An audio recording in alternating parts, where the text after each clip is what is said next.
Hi, Jonathan York, Bay Financial Partners, look at the investment markets. Pretty big week for the US markets this week with some of the big techs reporting their earnings. Facebook came out and a little bit of a mixed bag really, but certainly earnings were slightly better than anticipated.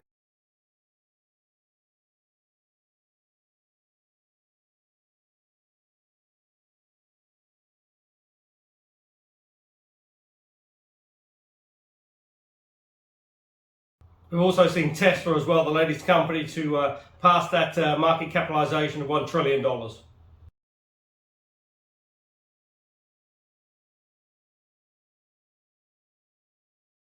So far earnings have been pretty good.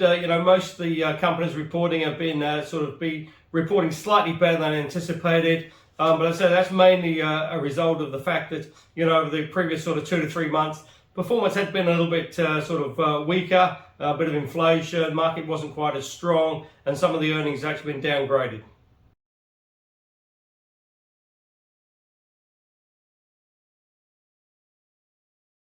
President Biden's still finding it pretty tough out there, and it's really one step forward and 2 steps back for his administration in terms of trying to get anything through Congress.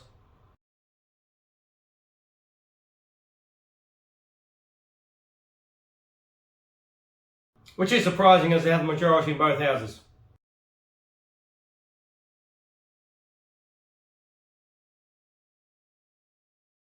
And all the time, obviously, you still got these inflation worries for the economy, mainly driven by oil and the supply chains at present.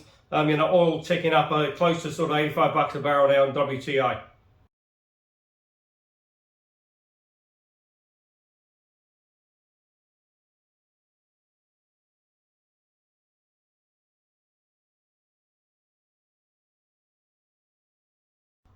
Now, as discussed, that presents a little bit of a problem for the Fed, really, because they're looking at trying to start the tapering, reducing those asset purchases, and then that will obviously lead then to a potential rate hike in mid 2022.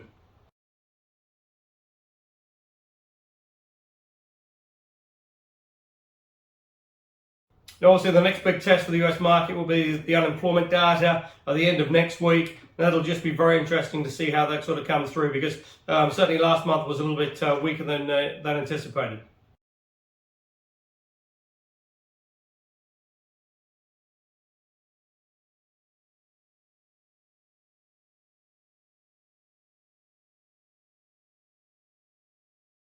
And as if that wasn't enough, you've still got the Northern Hemisphere obviously heading into this winter months.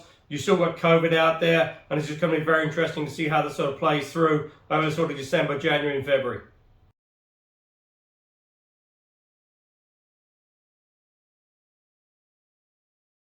Because certainly in the UK, we've seen a big spike in cases. They're up to maybe 80 to 90,000 cases a day now. And that's really the fact that, the economy has opened up. They've got a good vaccination program out there, but really people are just becoming too lax. Social distancing is almost non-existent. Wearing a mask is virtually non-existent. And we're seeing a spread of the virus.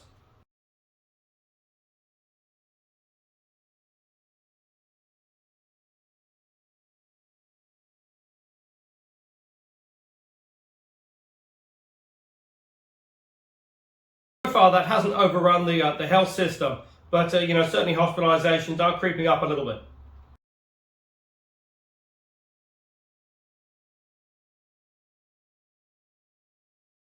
What is becoming evident now, it's really globally, is that the people who are going in hospital are unvaccinated.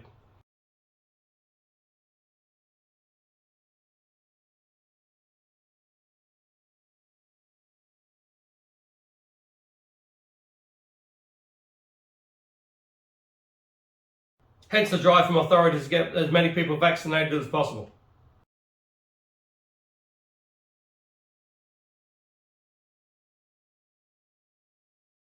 Now in the UK as well, they've still got issues with that supply chain and deliveries, and that really does need to be sorted out in the next couple of weeks, because obviously with the Christmas period coming up and looming large, that could present some pretty major problems for the UK.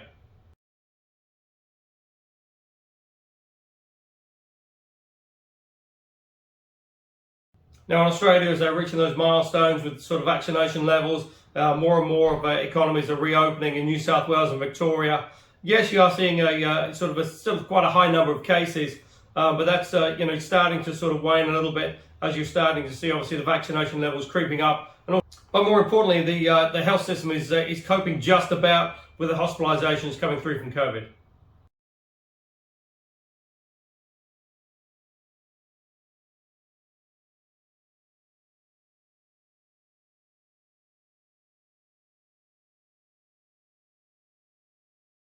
And obviously, as more and more people get vaccinated, those numbers should start to fall even further.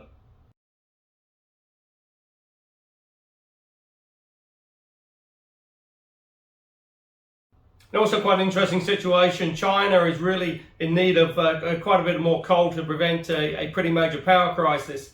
Australia has the coal, but because of the stoush between sort of China and Australia, at present China isn't putting its hand out and asking Australia for any help. How much longer that will last will be very interesting to see.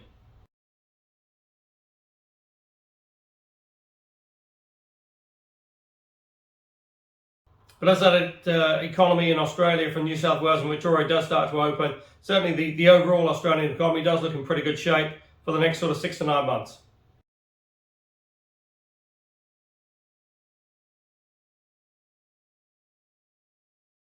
Now compare that with New Zealand and potentially not quite a sort of rosy outlook.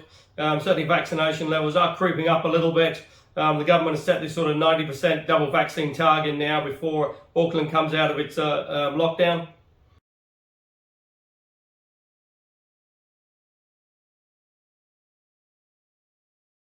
And at present they are pretty close to that level.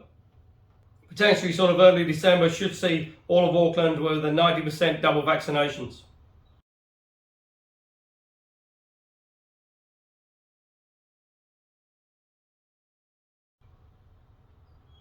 Now what's come through as well is sort of mandated vaccines for certain industries and sort of no jab, no job.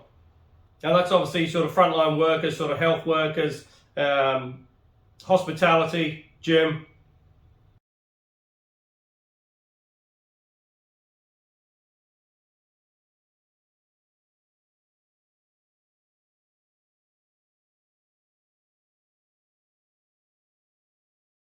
But the issue is that the rest of the country, certainly in the North Island, is still way below that sort of 90% double vaccination levels.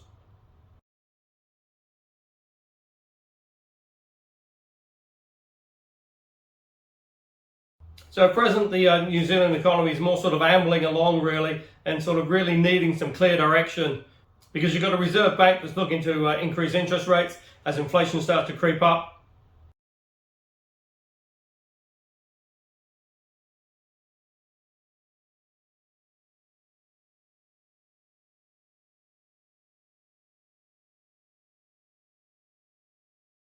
But at the same time, you've got an economy that is running at maybe sort of 50-60% of capacity.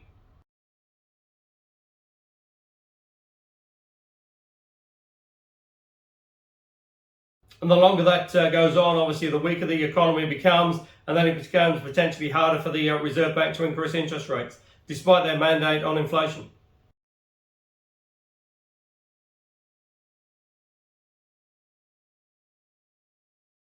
Then you have the fact that in about 8 weeks' time it's Christmas and a lot of people will be wanting to travel.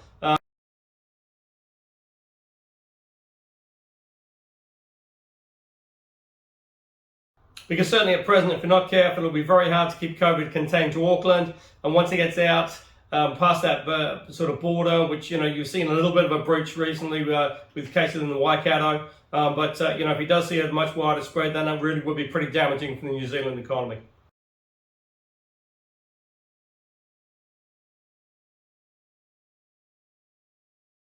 So, it is pretty tough out there for investors looking for income because, interest rates still are pretty low, bond rates are pretty low. But if you are looking for income options, there are alternatives available in terms of dividend shares. If you're interested in seeing what's available, go to the website www.bayfinancialpartners.co.nz for lots of interesting articles, and we look forward to speaking to you soon.